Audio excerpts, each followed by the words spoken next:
Fala pessoal, sejam bem-vindos a mais um Toca Ficha. Eu sou o Rubem Chaves. Eu sou a Amanda Lino. Boa, e hoje vai ser mais uma tocação de ficha mais uma tocação de ficha ginecológica. A gente tá com a Amanda Lino aqui. Ela é médica formada pela Universidade Federal de São Paulo, né? Pela Unifesp, nossa querida e gloriosa Escola Paulista de Medicina. É especialista em ginecologia e obstetrícia pela Universidade Federal de São Paulo. É subespecialista em reprodução assistida pela Unifesp também. Tem título de especialista pela Febrasgo. Preceptora, né, da residência de médica de ginecologia e obstetrícia do Ambulatório de Planejamento Familiar da Universidade Federal de São Paulo. Founder do curso A Carreira Médica e founder também da Gava Clínica. Ela vai contar um pouco da história aqui, de como que ela construiu o consultório dela, que nasceu faz quanto tempo? Faz pouquinho tempo, né? 40 dias? 40 dias, né? Faz 40 dias que nasceu. Vai contar os percalços, os perrengues que tá passando aí e a perspectiva, né? De ter o próprio consultório, que acho que é muito legal. É isso. E host do podcast Café in Vitro. Ela é podcaster também, igual a gente aqui. Eu brinquei que nunca estive desse lado. Vamos ver como é que funciona. Boa, essa é a sua primeira participação. Bom, seja muito bem-vinda, mano. Fico bastante feliz e lisonjeado com a sua presença. E uma coisa que me chamou a atenção aqui, que talvez a gente já conversou com algumas alunas e com algumas ginecologistas que vieram aqui, mas acho que a gente não teve ninguém do mercado da fertilidade especificamente, né, e de reprodução humana. A gente fala que especialidade não define renda. Eu acho que é uma frase que a gente sempre fala aqui no MCP, no sentido de, se você for pegar lá, sei lá, dados epidemiológicos, vai ter lá, o cirurgião plástico ganha tanto, mas eu acho que isso não é algo que é uma realidade para quem empreende nas vias não tradicionais, né? Que vai para o consultório particular e pensa em sair do tradicional, do modelo tradicional. Como que foi você durante a especialidade, mas durante a residência, se encontrar nesse mercado da reprodução e como que isso acendeu uma chama de falar, pô, isso aqui que eu quero trabalhar pro resto da minha vida, acho que é isso que faz sentido, nesse furacão que é lá na Escola Paulista de tocar ficha, né? Plantão de obstetrícia, ginecologia e tudo que a GO pode proporcionar, assim, na vida dos ginecologistas aí do Brasil. Eu fiz um caminho um pouco diferente, eu acho, Rubem. Eu entrei na GO para fazer reprodução. Então, assim, não foi durante a residência que eu descobri que eu queria fertilidade. Foi no 4º ano da faculdade que eu descobri que esse era meu caminho, assim. Então, quando eu entrei na faculdade… Já logo praticamente do internato ali, um pouquinho antes. Exatamente. Porque eu era meio aquela interna julgadora, sabe? Sim. Então, eu sabia que eu queria uma coisa clínica. Eu sabia que eu queria consultório. Isso era muito claro pra mim, desde o começo da faculdade. Eu nunca me identifiquei muito com centro cirúrgico, então eu já tinha excluído todas as especialidades cirúrgicas, teoricamente. E eu falei, bom, quero consultório. Inicialmente eu queria endócrino, tinha feito liga de reumato, aquela coisa bem clinicona. Falava, imagina, GO, o pessoal demora 20 minutos pra ler uma gaso, que absurdo, sabe? Bem interno, assim. Até que eu comecei a ter contato com a reprodução. 20 minutos pra ler uma gaso. É muito. Eu falava, não, o que é isso? Jamais vou fazer ginecologia e obstetrícia. E aí, o que me afastava mais da GO era essa coisa de ser muito resolutiva e pouco investigativa. Eu sempre fui muito apaixonada pela investigação clínica. E aí eu tive contato com a reprodução no 4º ano da faculdade, numa aula, assim, sobre investigação do casal infértil. Eu falei, gente, isso é muito legal. Tinha a parte de endócrino, que eu amava. Tinha esse contato de saúde da mulher, que sempre me pegou um pouco, sabe? Eu sempre gostei do público feminino dentro do atendimento de saúde. E tinha essa questão da inovação, tinha essa questão de ser uma ciência, né, em construção, assim. E aí eu fui entender um pouco mais do que era essa área de reprodução e me apaixonei. Legal, legal. A gente percebe que durante a faculdade a gente tem uma visão muito platônica, né, da medicina. Totalmente. E aí a gente vai se descobrindo, vai aprendendo o que a gente gosta, o que a gente não gosta. Eu lembro que meu pai é cirurgião e eu falei, talvez eu queira ser cirurgião, né, não sei. Parece sexy, né, quando você tá no primeiro ano. Uma coisa meio Grey's Anatomy, né? Exato. Aí você vai, você vai construindo seus caminhos na faculdade de medicina, vai aprendendo e tal. E quando eu entrei no internato, eu lembro que, cara, eu passei mal numa cirurgia, assim. A primeira cirurgia, talvez, que eu tenha entrado, assim, era, sei lá, uma hemicolectomia. Aí eu falei, cara, acho que isso não é pra mim, vou ter que me achar aqui nos caminhos da medicina. E aí uma coisa que a gente percebe hoje a galera ainda tem esse pensamento, tá mudando, né? De, qual que é a especialidade que paga mais? Ou dentro da GO, o que paga mais e tal. E eu já vi médico, sei lá, conversando ali com a galera, né? Médica, assim, de maneira geral, no Brasil, Eu lembro que eu tava trocando ideia num evento do G4, inclusive, de empreendedorismo, com um cara que tava lá. Ele falou, mas e aí, o que você faz? Expliquei o que eu fazia e tal, e eu perguntei pra ele. E você, o que você faz? Eu sou pediatra, mas a pediatria não tava dando dinheiro, eu resolvi fazer implante capilar e agora tô na dermato e, assim, uma loucura, assim, né? A pessoa vai meio que surfando a maré igual uma sardinha atrás daquilo que, teoricamente, dá mais grana. E é uma coisa que a gente sempre fala, eu acho que definição de público-alvo, né? Que vai ser muito apegada da sua área de atuação como especialista. Você tem que levar em consideração 3 aspectos, né? Paixão, você tem que gostar do que você faz, e aquilo tem que te acender uma chama, e aquilo tem que fazer sentido, num sentido de propósito mesmo, né? Paixão, habilidade e demanda. Então, não adianta só você ser apaixonado se você não tiver o mínimo de habilidade técnica para resolver o problema da pessoa, né? Principalmente nas áreas cirúrgicas. Sim. E demanda o mercado tem que existir, né? Para você consumir aquilo. Então, não adianta nada. Sei lá, eu gosto de medicina aeroespacial. Sei lá, eu quero fazer, mas não tem NASA no Brasil. Né? Exato. Para onde eu vou? Então, não faz sentido. Como que você enxerga os caminhos... e você tem, né, essa interface de ser preceptora, de ter contato e quase uma mentora, né, de várias ginecologistas aí, porque você ainda continua, né, na assistência à residência. Como que você enxerga as dificuldades que as pessoas encontram dentro da ginecologia e obstetrícia na definição de público-alvo, de nicho, de se encontrar aí em todo esse caldeirão, né, que existe na especialidade? Eu acho que você falou várias coisas muito importantes, assim, acho que a gente pensa de forma muito parecida. O que eu sempre falo com os meninos, né, com os residentes, que foram meus R-, enfim, colegas que foram meus alunos, e eles sempre trazem esse questionamento, como escolher a especialidade? Né, o pessoal olha a reprodução de longe, aquela coisa glamurosa, né, é a dermato da GO, e não é bem assim. Então, a dermato da GO é a dermato da GO, o pessoal fala. Muita gente define assim, é a dermato da GO. Mas o que eu enxergo, primeiro é isso, eu acho que é falta de intencionalidade. Então, é aquela coisa de eu vou fazer isso porque dá mais dinheiro, eu vou fazer isso porque é mais fácil, é mais rápido, mas não tem propósito, não tem paixão, não vai funcionar. E uma outra coisa que eu acho que falta é um pouco mais de senso crítico nessa escolha. O que eu quero dizer? Eu brinco que parece ser uma escolha meio de colegial. Sabe aquela coisa quando você tá no colegial e você fala assim, adoro matemática. Nossa, adoro matemática, eu vou prestar vestibular pra matemática.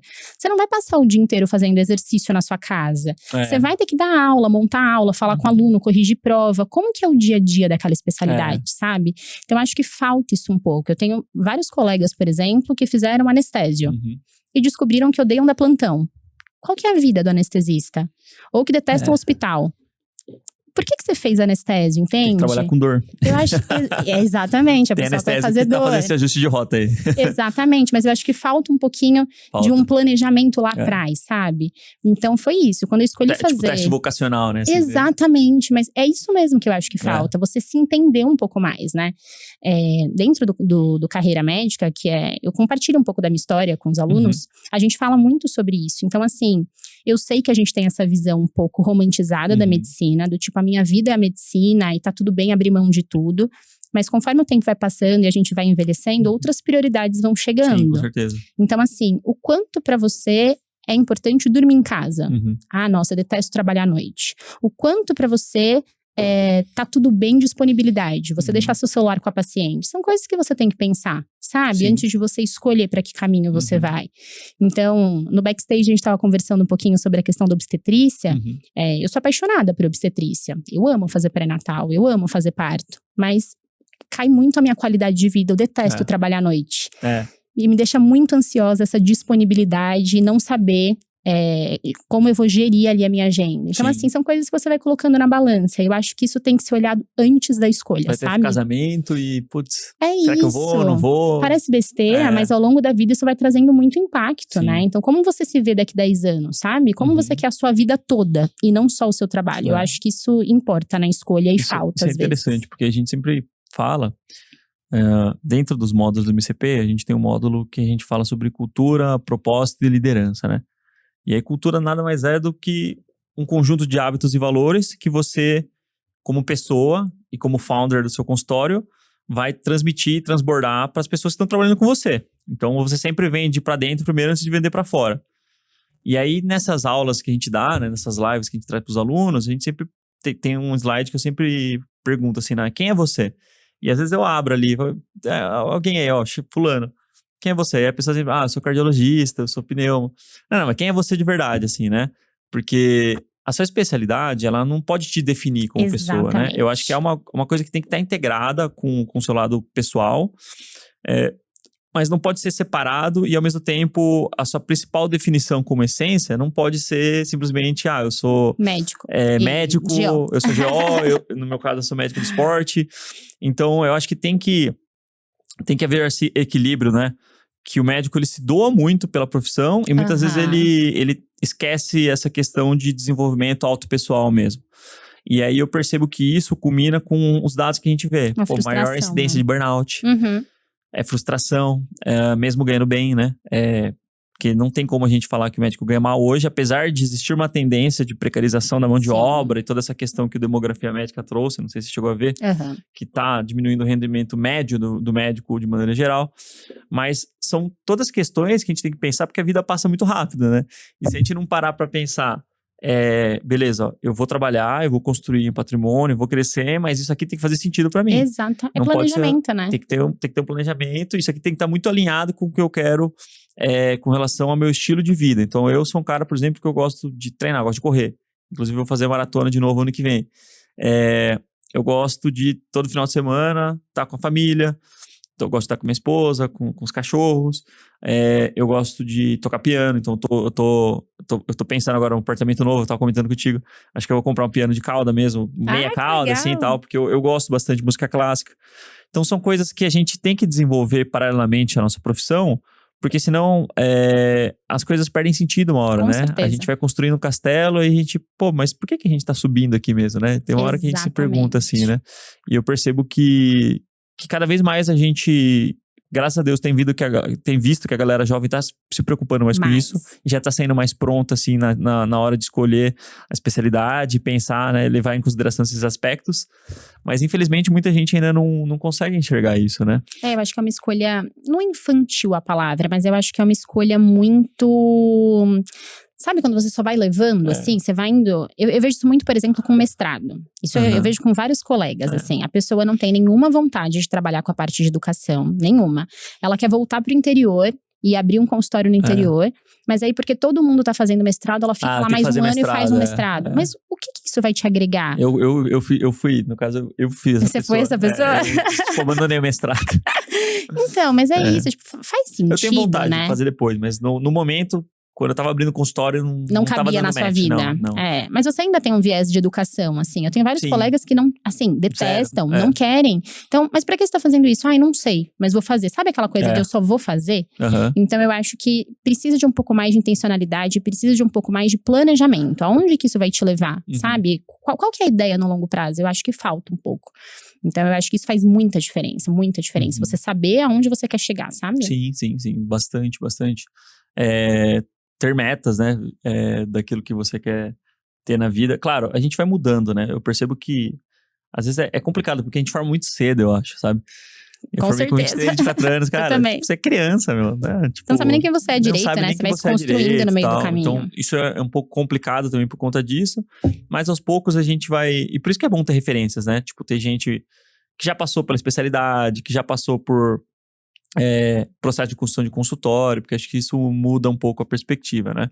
Mas conta um pouco pra gente como que foi esse caminho que te chegou a abrir o consultório particular, né? Eu sei que você já vislumbrava trabalhar com fertilidade, era uma coisa que você gostava, né? Que você teve aquela aula que te abriu a mente para esse universo, né? Da fertilização e pareceu um negócio que fez muito sentido para você. Tanto que você hoje trabalha majoritariamente ou quase que exclusivamente com isso.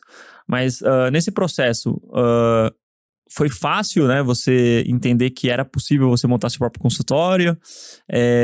Porque isso é uma dúvida bastante frequente, né, dos nossos alunos e até dos GOs, assim, né? Pô, será que eu devo ficar… Qual que é o certo, né? Tem que ficar 5 anos no coworking para depois abrir? Ou posso já começar? Como que foi essa construção na sua vida, assim? Legal. Eu tive uma experiência em vários cenários, assim. Então, o consultório nasceu na minha vida de uma forma um pouco precoce. Porque o que aconteceu? Eu entrei na residência de GO e na época eu namorava, hoje meu marido, que já era GO. Ele tem uns 3 aninhos na frente. Então, eu vi um pouco… Qual que é o nome do maridão mesmo? Luiz Felipe. Um salve aí pro Luizão. E aí, eu vi um pouco, assim, o cenário pra frente, sabe? Então, quando eu entrei na residência, eu tinha uma expectativa de que essa noção de negócios, essa noção do consultório como uma empresa, eu ia aprender na residência, doce ilusão, né? Coitado de nós. Então, eu falei assim, ele tava se formando, eu tava entrando.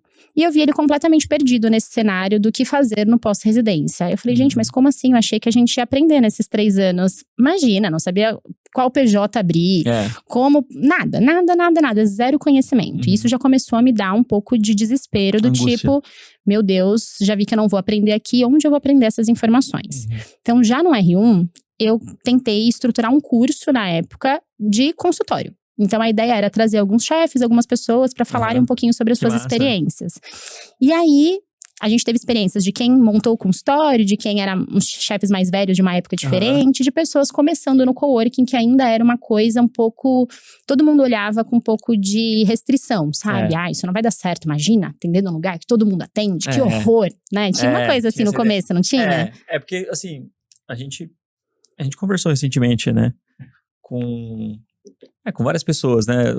Tem os meninos que trabalham com a gente, com a gente não, né? Que estão dentro da mentoria, que é o Guilherme e o Igor, inclusive um salve pra eles. Eles têm a Alps, né? Que inclusive eu estou me tornando sócio agora. Que legal!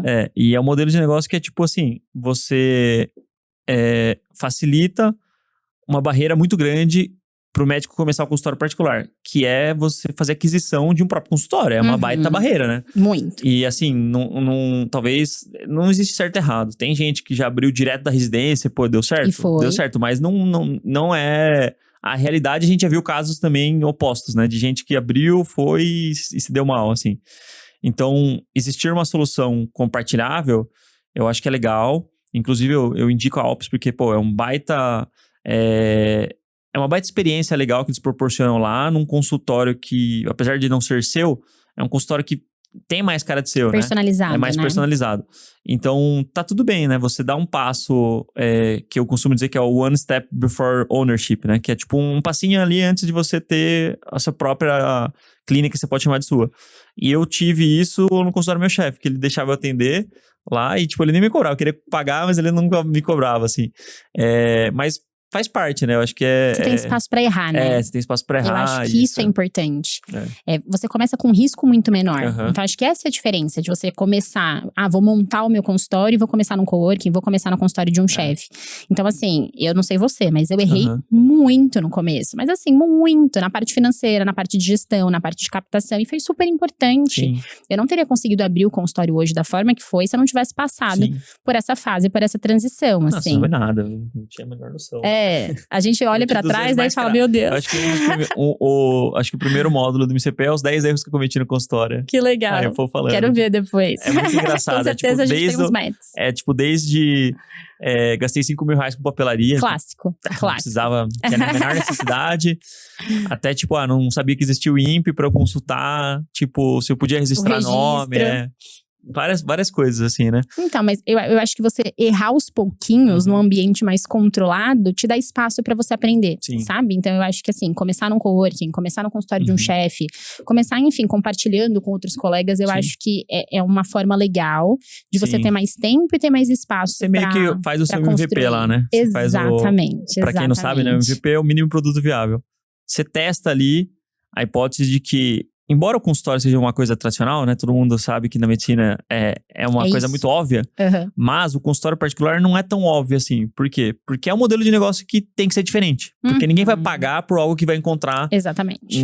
Facilmente no convênio e no SUS, que não necessariamente é ruim, mas geralmente é só diagnóstico e tratamento. Não tem a experiência, não tem a previsibilidade, né? De como que vai ser a sua jornada.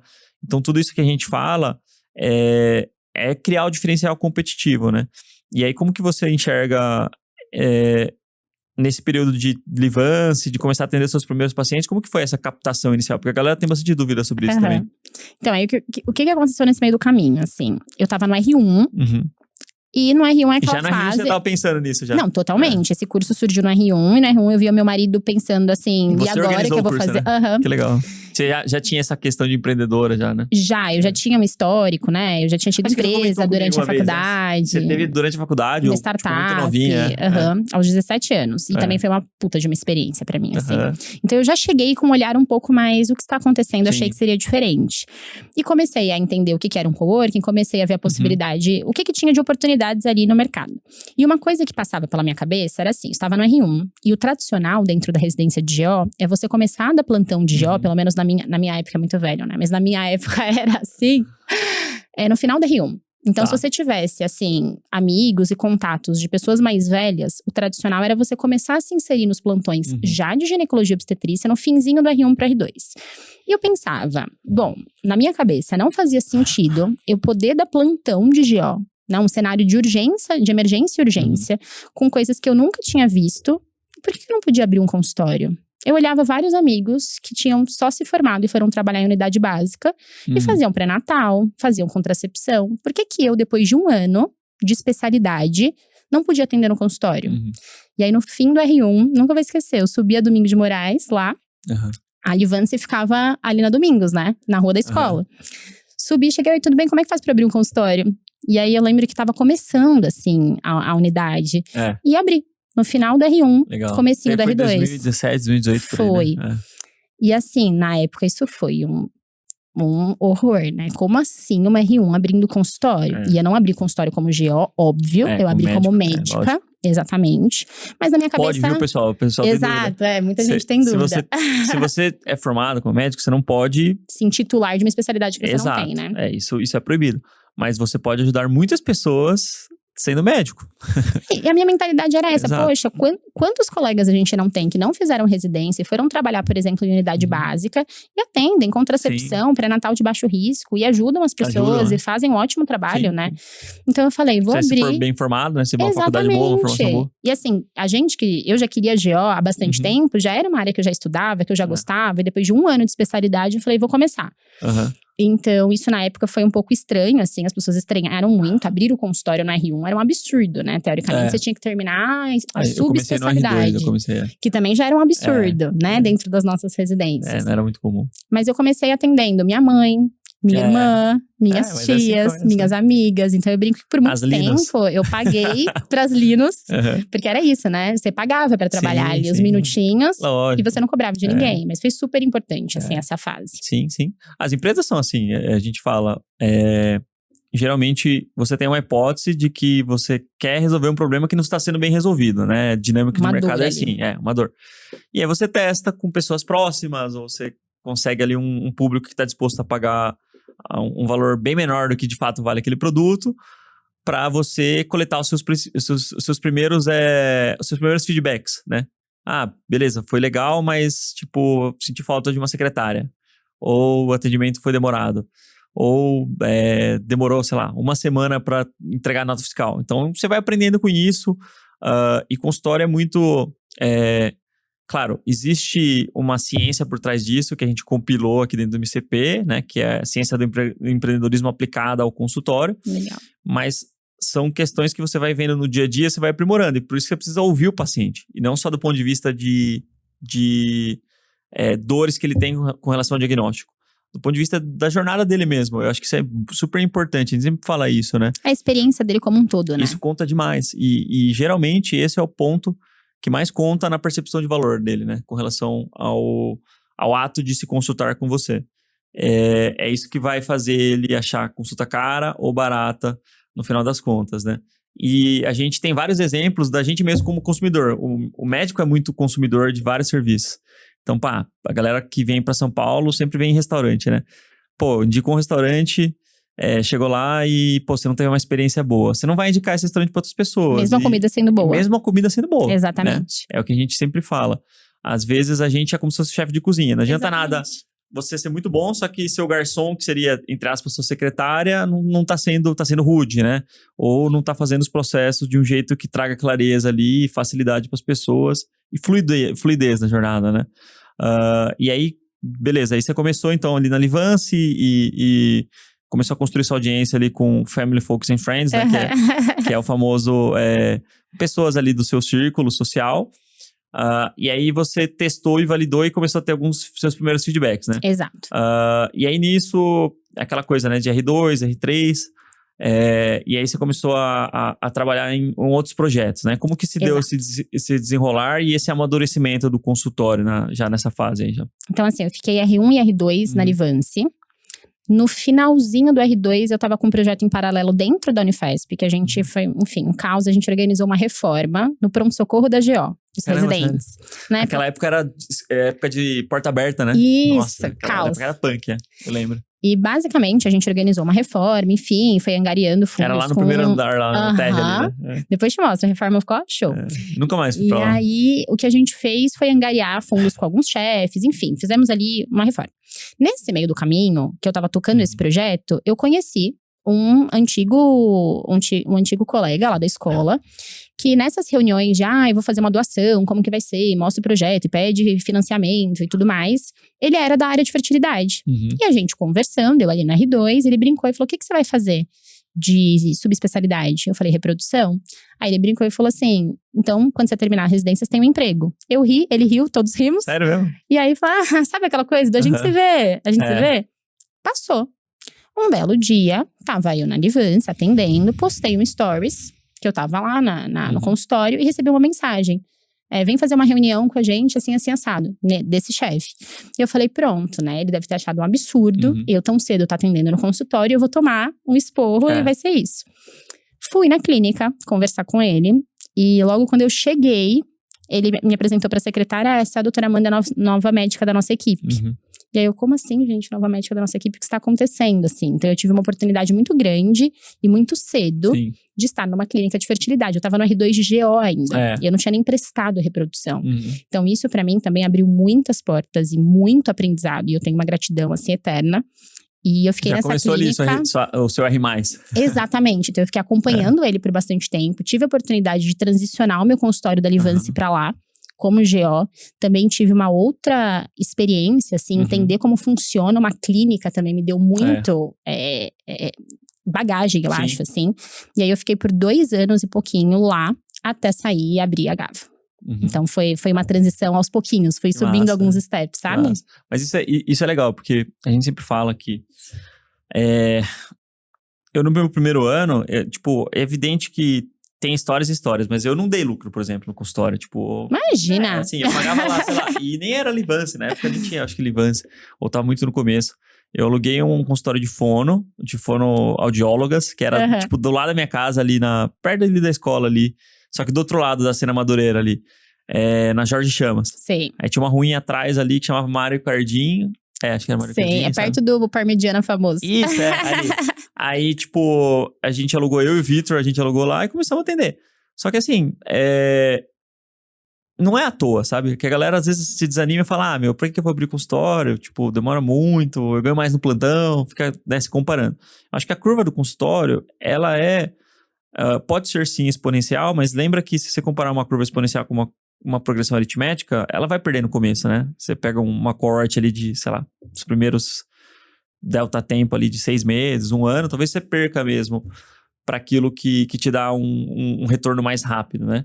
Mas a construção, ela te abre portas, porque você meio que deu a cara a tapa, né? No bom sentido de começar, eu vou começar, não sei o que vai dar disso daqui, mas eu quero, tenho vontade, vou começar a fazer. Prontuário no Word, quem faz isso, gente? Eu fiz também no Word, eu fazia no Word também, eu não tinha um iClinic da vida, um Shosp, enfim.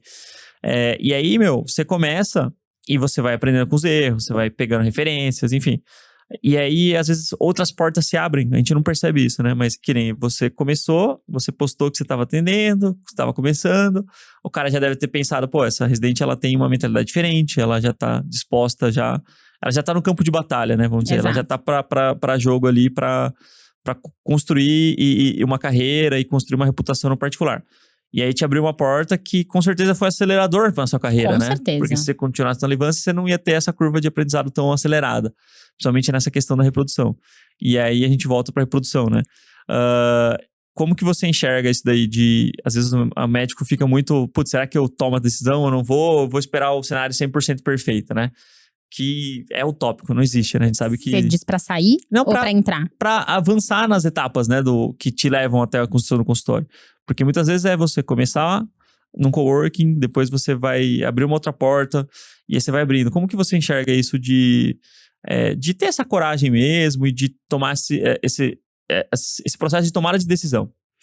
Eu acho que você tem que estar disposto a correr riscos, assim. Eu vejo muita... A gente, como médico, a gente tem uma sorte, digamos assim, que você tem espaço pra errar. Em que sentido? Eu fui e deu errado. A gente não passa fome, né, Rubem? Como médico. Então isso é diferente de outras profissões. Ainda não. Então a gente tem que aproveitar. Eu falo que empreender, em todos os sentidos, né? Eu costumo falar muito isso pros alunos. Na minha visão, empreender é um comportamento. Não é só abrir uma empresa. Você não precisa abrir um CNPJ pra ser um empreendedor. É a forma como você enxerga as coisas. Sim. Então, assim, começar um negócio novo, dar um passo. Poxa, a gente tem uma super possibilidade de errar. E deu errado, dá 3, 4 plantões, entendeu? Sim. Você não vai morrer de fome. Sim. Então, você tem um paraquedas, né? Exatamente. Então a gente tem essa oportunidade que eu acho que a gente não pode deixar pra lá. Então acho que primeiro é isso, assumir o risco e entender que ele não é tão grande assim. Porque a gente tem essas possibilidades. E a segunda coisa que eu vejo também é aquilo de você olhar onde você quer chegar. Então, a Livance, eu tinha clareza de que eu não ia ficar ali pra sempre. Porque eu queria oferecer uma experiência diferente na jornada do meu paciente. Sim. Então, eu sabia que era um step. Mas um step pra onde, né? Até então, eu não tinha dimensão que eu queria abrir o meu próprio negócio, minha própria clínica. Eu sempre soube que eu ia empreender em outras áreas da saúde, mas não necessariamente na assistência, assim. Então, inicialmente, a minha meta era isso. Eu conseguia entrar em uma grande clínica. Então, quando surgiu essa oportunidade, minha primeira meta eu tinha batido, né? Entrei numa grande clínica. E naquela época eu tava muito focada em aprender, assim, em consumir o máximo de informação, de aprendizado, de vivência de consultório. Então, eu falo que mais do que aprender a parte técnica de reprodução, lá dentro eu aprendi muito sobre experiência do paciente, sobre gestão de pessoas, que eu acho que é uma coisa muito importante. Então, eu enxerguei mesmo como uma escola, sabe? Sim. E foi o que foi pra mim. Sim, legal. É legal, né? Esses passos intermediários que a gente dá são fundamentais para a construção, porque a gente vai criando bagagem, a gente vai entendendo que o paciente não paga só pela capacidade técnica, porque a gente tem essa sensação, né? Eu formei, eu vou fazer mestrado, doutorado, porque o paciente vai olhar meu diploma, eu tenho o diploma na parede, e isso até foi uma certa verdade, talvez na década de 90, 2000 ali. Mas não é mais. Mas não é mais, né? As pessoas não tomam decisão baseadas no seu diploma. E eu sempre brinco aqui, sempre falo isso. As nossas tias, elas iam nos médicos na década de 2000, 90, elas não entendiam nada que o médico falava uma linguagem super complicada, né? Falava quase como se estivesse apresentando no seminário, só que elas achavam bonita, né? O cara, tipo, sofisticado, né? Fala difícil, não entendo.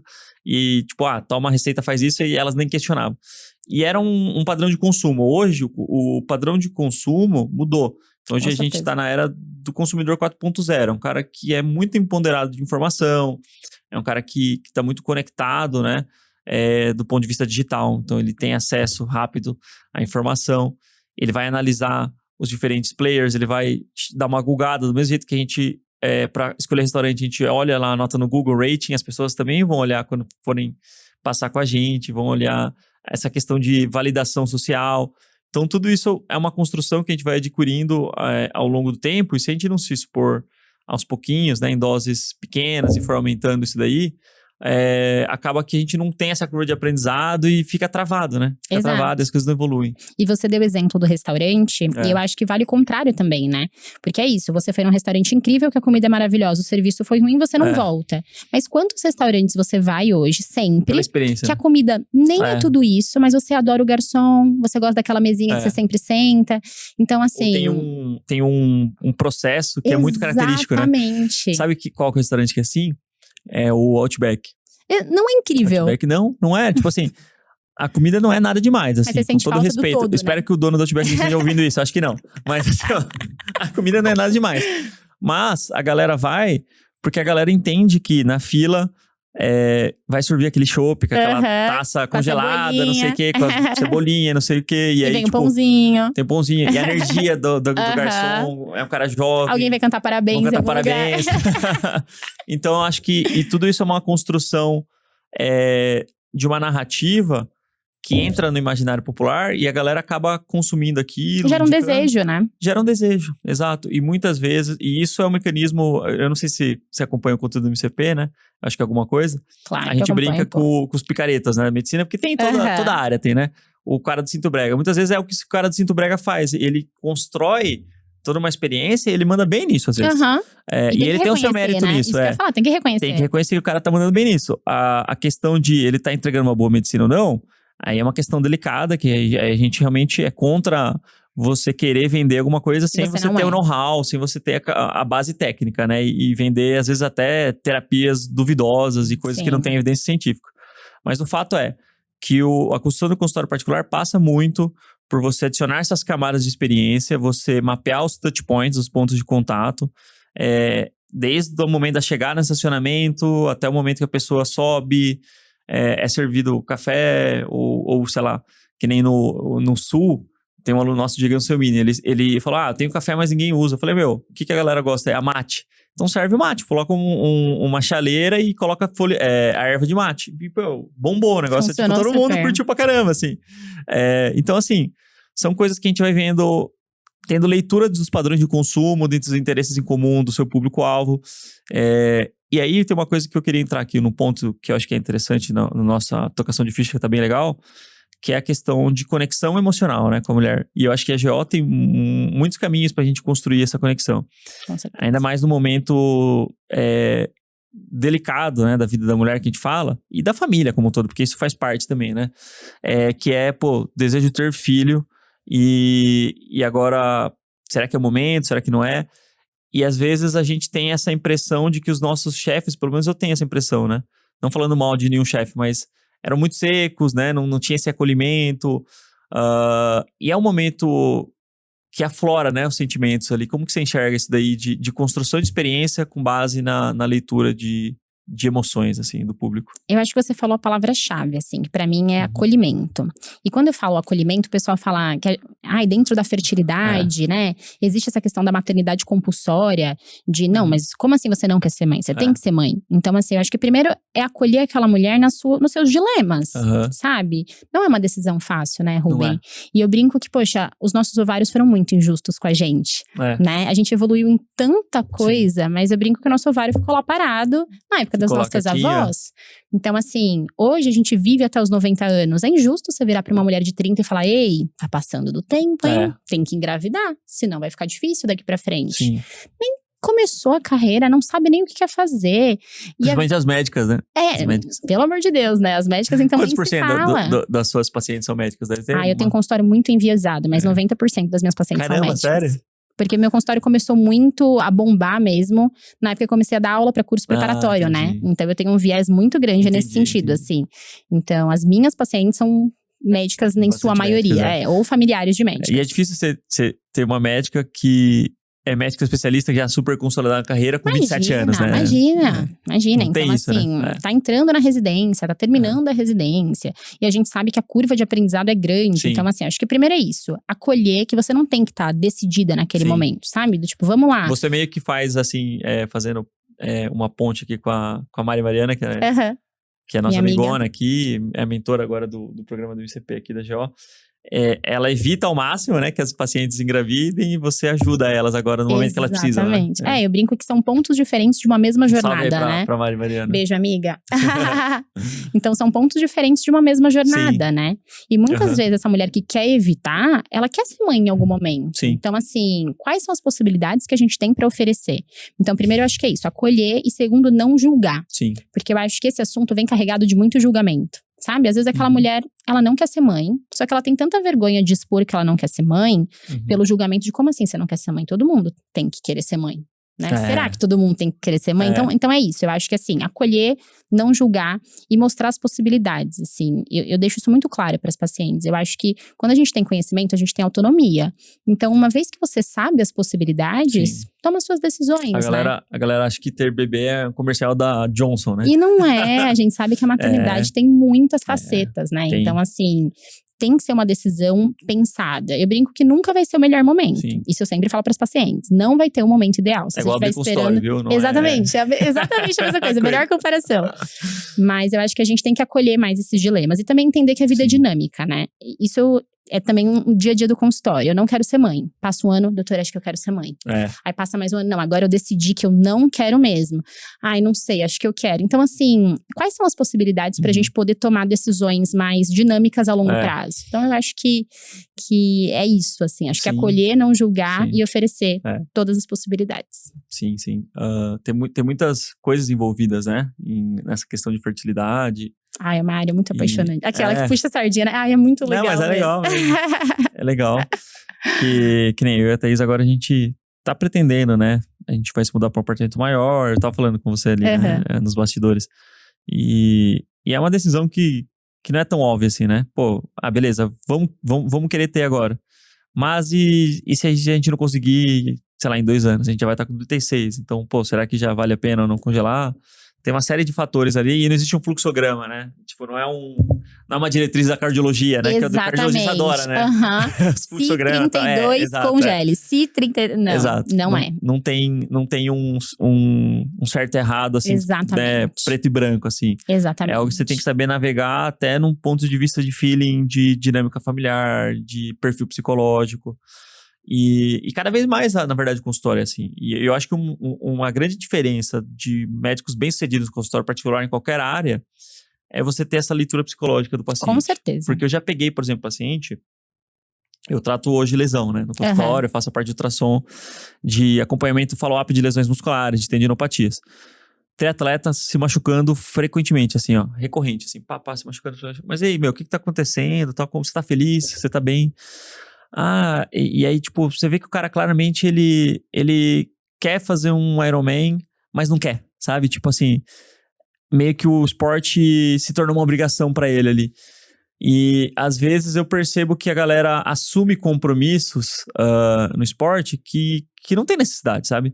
Você não precisa se matar e fazer uma maratona em 1 ano pra parecer bem sucedido, pra postar no Instagram. Você pode fazer uma prova de 10K bem feita, você pode construir isso, daí tá tudo bem. Ou você pode, sei lá, jogar futebol só com seus amigos de domingo.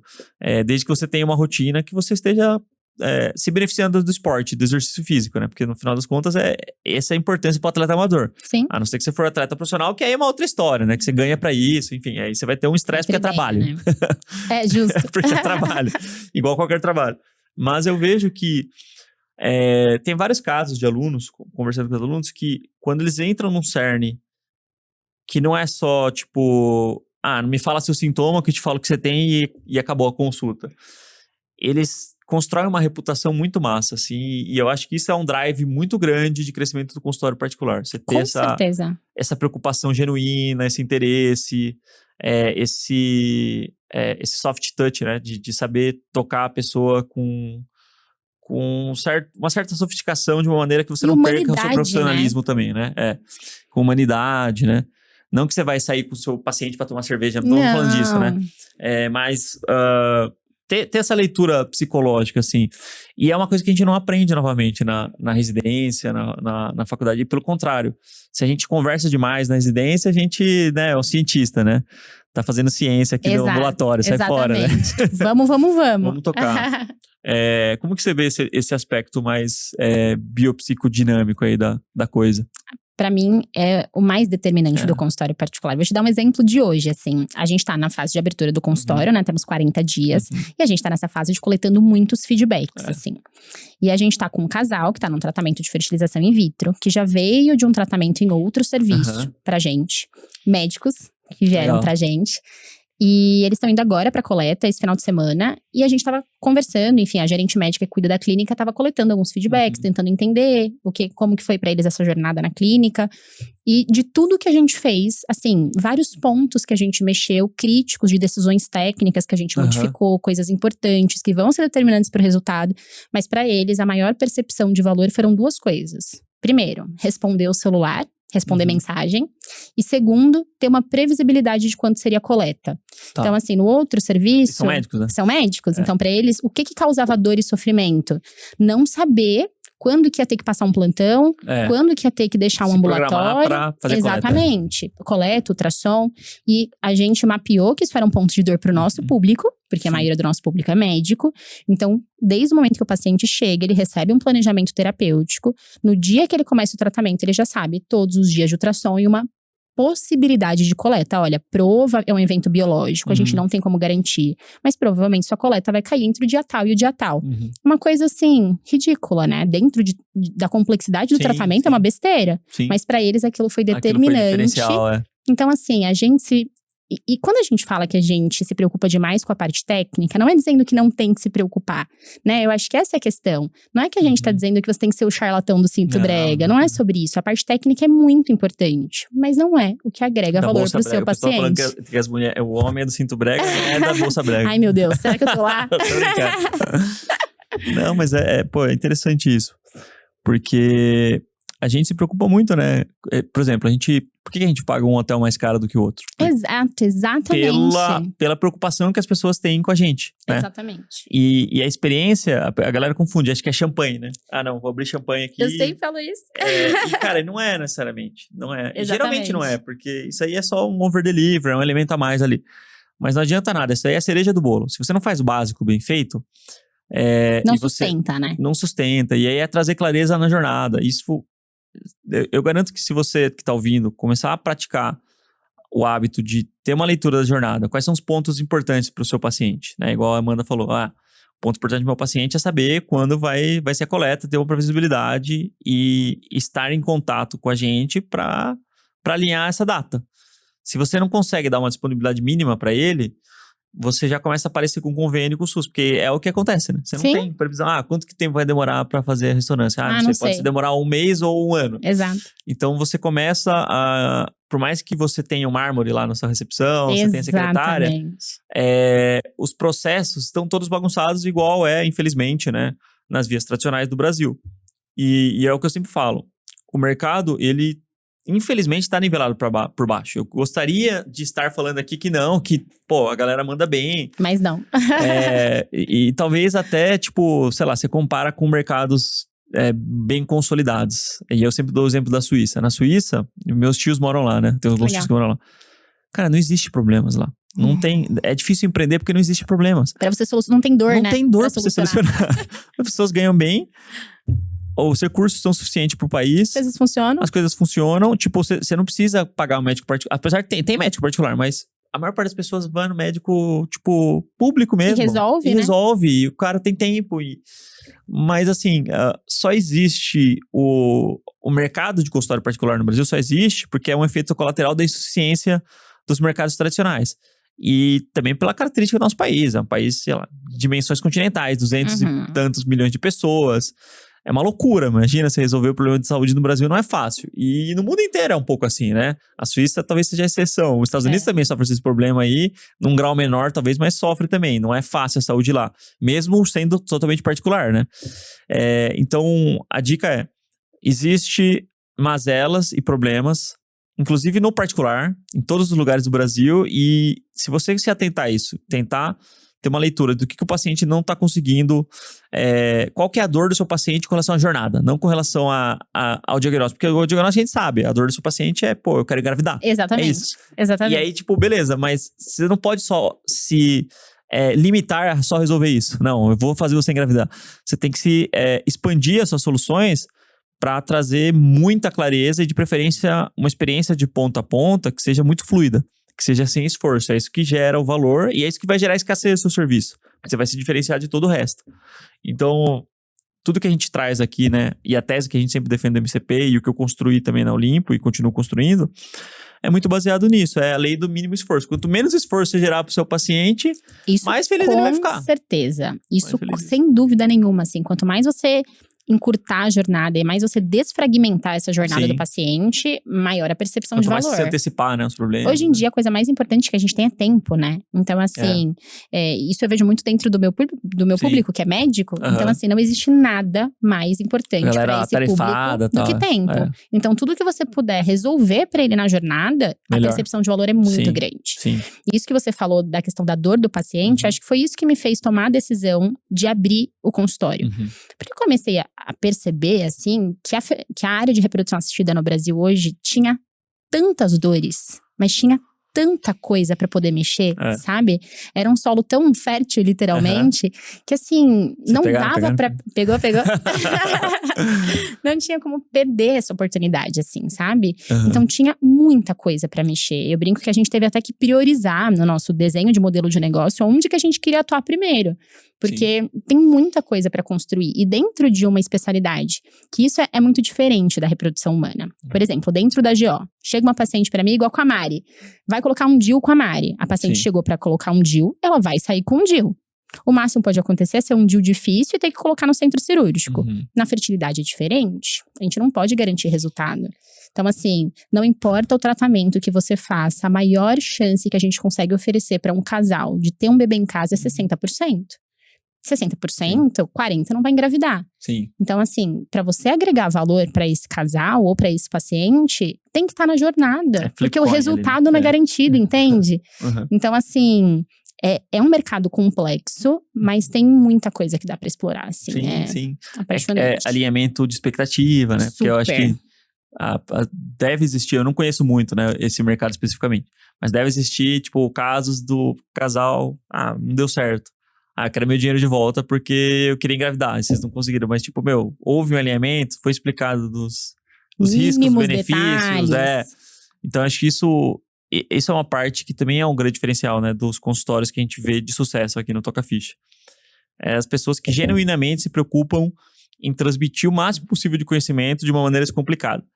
E aí tem um negócio que é interessante, que parece fácil, mas não é tão fácil, que é a capacidade de síntese.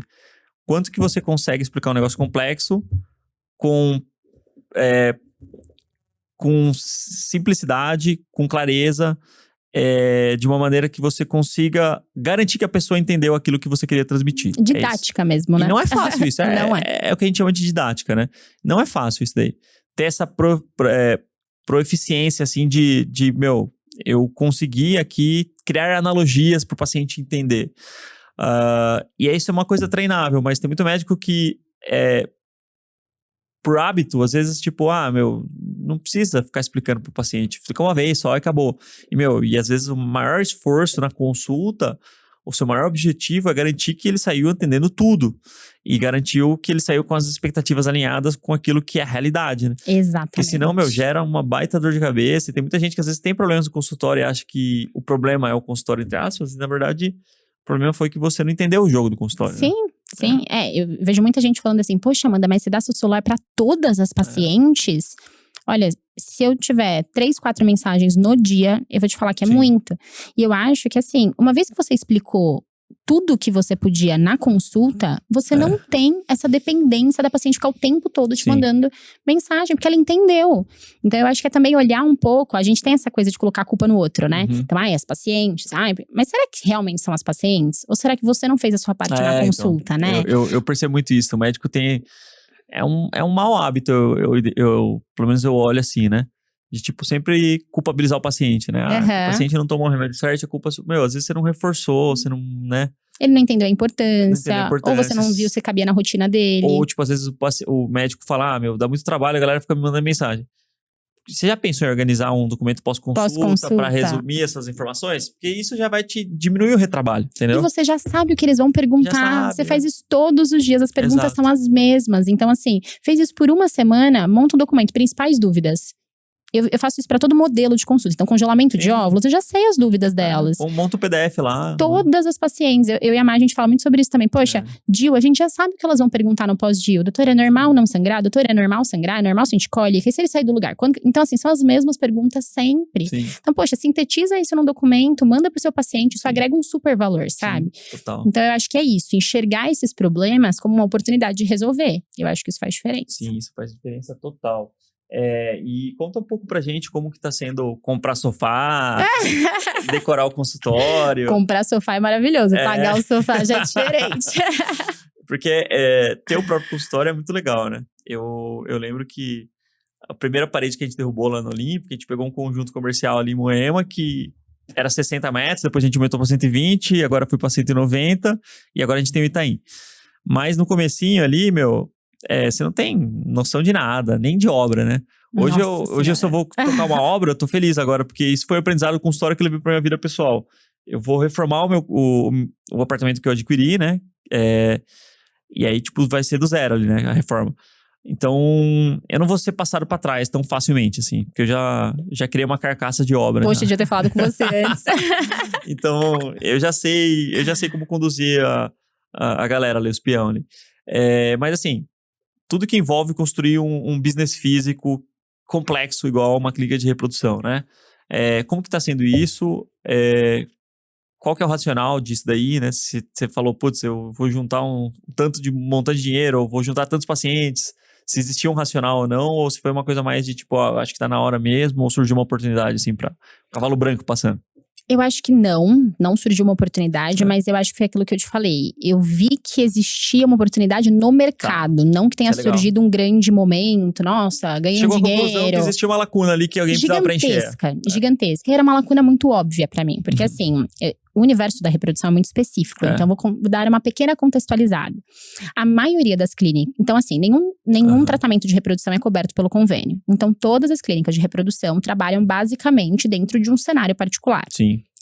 E aí a gente tem públicos, clínicas mais alto custo, clínicas mais baixo custo, enfim. A gente tem essa dinâmica na reprodução. Sim, tem algumas segmentações ali. Exatamente. Mas de forma geral, todas elas são focadas na mulher. Então a mulher que não consegue engravidar. Né? Tem essa coisa cultural de ser uma clínica, muitas vezes fundada por ginecologistas, com um outro urologista na equipe para quando precisa olhar o homem. E eu não tinha muito essa noção antes de fato entrar no mercado, porque na escola é o único serviço do país que é comandado por urologistas. Então, como que funcionou a minha formação de reprodução? Meu chefe era um urologista, especialista em fertilidade. Quando a gente atendia um casal que não conseguia engravidar, era um gineco e um urologista. O urologista examinava o homem, o gineco examinava a mulher. Juntos a gente definia um tratamento e chegava num resultado. Então aquilo pra mim já era normal. Sim. Quando eu fui pro mercado particular e eu vi como funcionava, então basicamente chegava um casal aqui na minha frente, eu revirava a mulher e falava pra você tem um problema de saúde? Não? Então tá ótimo, vamos pro tratamento. Como assim? Então aquilo pra mim foi assim, uma coisa muito chocante, eu diria. Sim. E eu vi que pra muitas… particular isso, né? No particular. E pra muitas pessoas era chocante, mas ninguém queria muito romper essa barreira. Todo mundo assumia que o homem é fértil, que ele pedia um espermograma e tá tudo bem. E falhou, revira a mulher, e dá uma vitamina pro homem no máximo. E é isso aí, de vez em quando encaminha pro urologista. Sim. Então, pra mim isso já era um problema. Segundo problema, eu tava enxergando o quanto era uma dor pros pacientes, assim, a massificação do atendimento que tem acontecido na reprodução. E eu falei, bom, peraí, não tem ninguém que faz um atendimento conjunto, igual a gente fazia ali na escola, na Unifesp, aqui do lado? Como assim? E a gente começou a entender um pouco esse mercado. E viu que a gente podia mudar muito tanto a experiência do paciente, como o resultado. Então, assim, nasceu dessa necessidade mesmo. É aquilo que a gente falou, tem que ser genuíno. Sim. Não adianta, senão não vai pra frente. Então, a gente acredita muito nesse modelo de atendimento, sabe? Sim. E aí, comecei a pensar, bom, como é que vai funcionar? E no momento zero eu já entendi que o que ia fazer o negócio dar certo eram as pessoas. Então comecei atrás de pessoas. Pessoas que eu sabia que tinham os mesmos propósitos, pessoas que tinham essa verdade mesmo, de acreditar no que a gente ia fazer, senão não faria sentido. E essa questão de desfragmentar a jornada do paciente. Então muitas clínicas tinham esse olhar bem específico para fertilidade, mas se a paciente tem que operar, encaminha para alguém. Aí ela se perde. Aí endometriose, sei lá. Exatamente. Aí vai para alguém que não tem um olhar para fertilidade, aí piora o resultado. Então a gente desenhou essa jornada da paciente do início ao fim e trouxe toda pra clínica. Claro. Então, assim, lá hoje a gente faz o atendimento conjunto do casal. Gineco e uro atendem ao mesmo tempo o casal. Que legal. Igual a gente faz na Unifesp. Que massa. Então, eu brinco que não foi uma ideia nossa. É ideia da escola, sempre foi assim, exato. Somos crias de lá, né? Eu brinco ferreamente.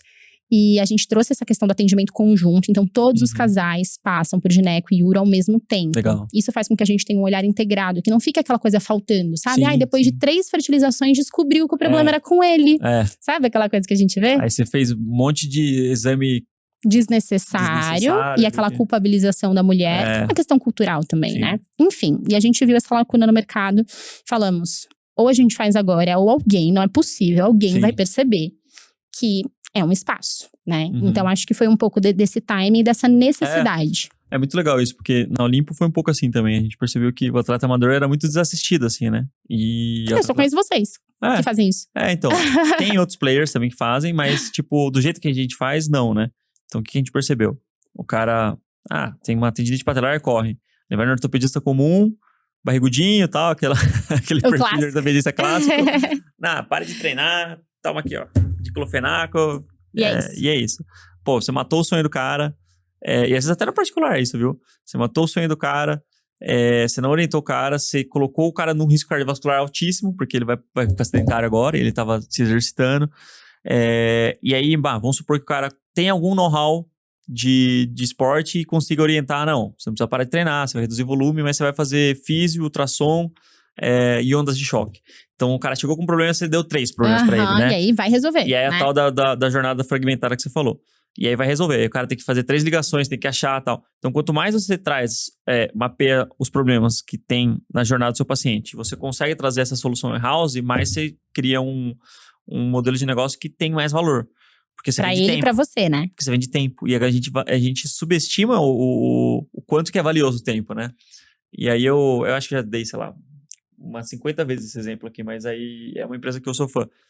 A Amazon vende o quê? Ela vende tempo. Sim. Ela não vende nada muito especial. Porque ela revende coisa dos outros. Ela de vez em quando, ela vê, tá vendendo muita caneca, vou vender a minha caneca. Aí ela vai e faz, porque ela tem dados.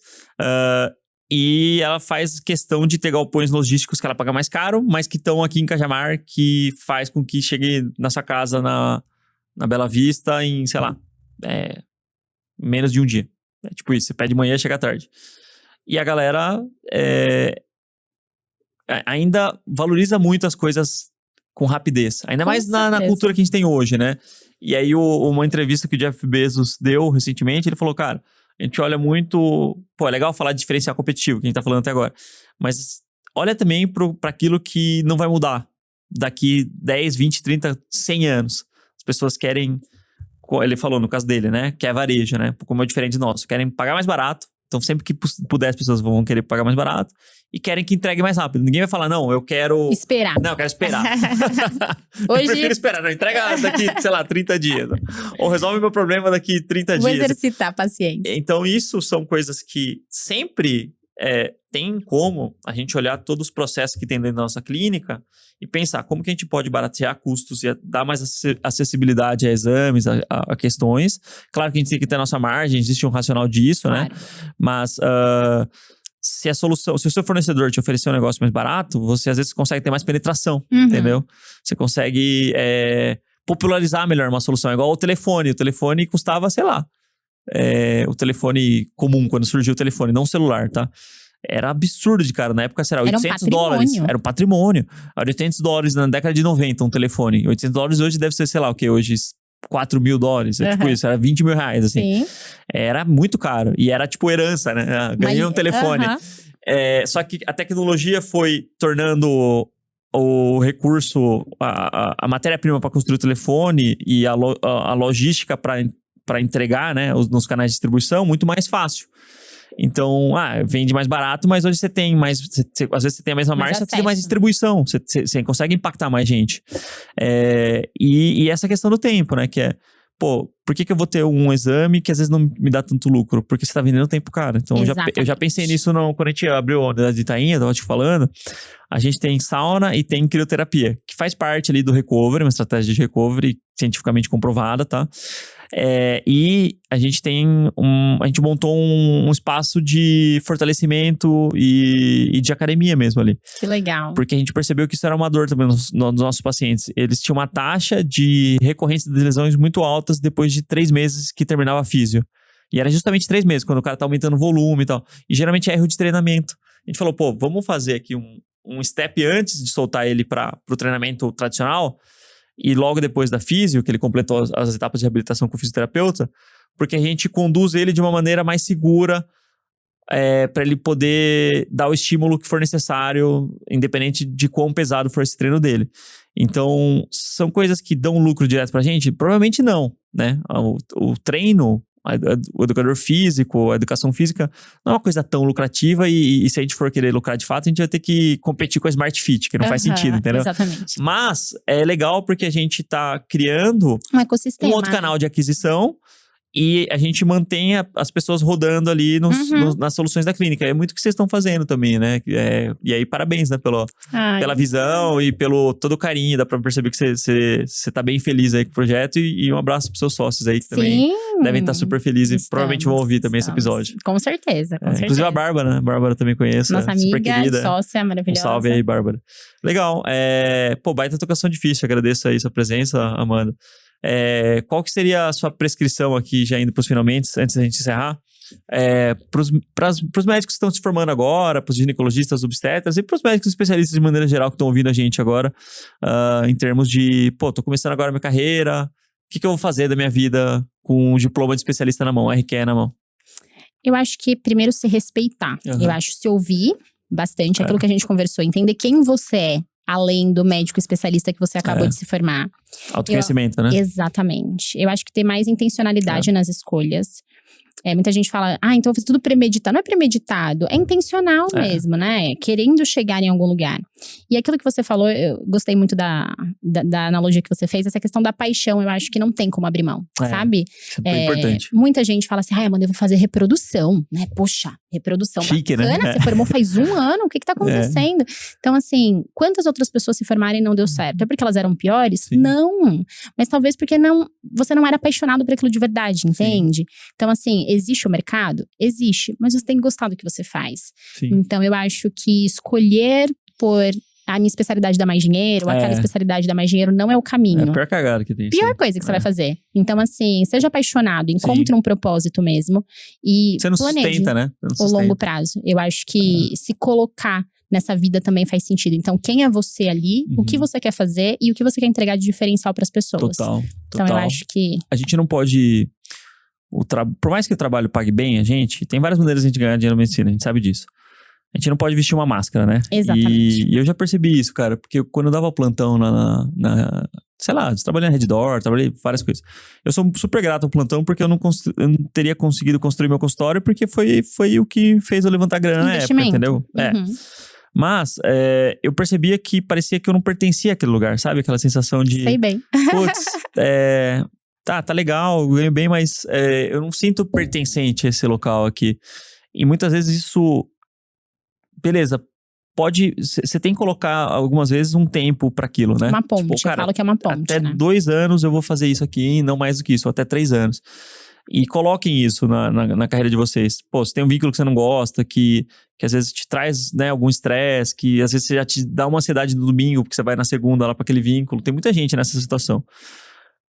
Tudo bem, você não pode reclamar 100% porque você tá ganhando dinheiro ali. Sim. E às vezes tem gente que não tem nem a oportunidade disso, né? E a gente é privilegiado em ser médico no final das contas. Mas lembre-se de que o trabalho, parece besteira, mas 1/3 da nossa vida a gente passa trabalhando no mínimo. 1/3 a gente passa dormindo. E 1/3 a gente vive, teoricamente. Então, assim, é uma parte muito importante da nossa vida pra gente negligenciar e achar que a gente vai vestir uma máscara, vai executar e vão pra casa e vão ser outra pessoa. Eu acho que tem que existir uma integralidade naquilo e a única maneira que eu vejo possível de fazer isso é sendo apaixonado pelo que você faz. Sim. Gostando de fato do que você faz, se sentindo realizado, se sentindo satisfeito, vendo a transformação na vida das pessoas, recebendo os feedbacks. E eu consigo ver isso em você.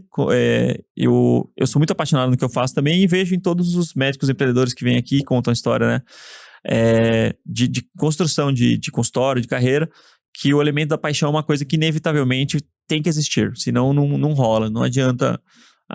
de dinheiro, grana, é uma consequência daquilo que você tá trazendo para a sociedade no final das contas. Com certeza.